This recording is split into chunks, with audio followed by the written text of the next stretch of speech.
एखाद्या नेत्याचा एखाद्या मुख्यमंत्र्याचा दरारा काय असू शकतो ते मी राणे साहेबांच्या रूपाने बघितलंय।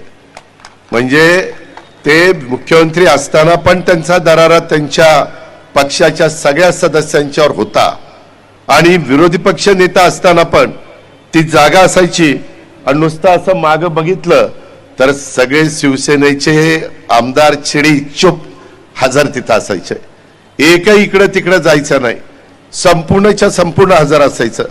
तसं कुठल्याही मुख्यमंत्र्यांच्या बाबतीमध्ये मला पाहायला मिळालं नाही। आज पण आमचे वेगवेगळे मान्यवर भाषण करत असतात, त्या पक्षाचे लोक असले तर हजर नसले तर नाही, त्याच्यामध्ये अजिबात असे शिस्त त्या ठिकाणी राहिलेली नाही।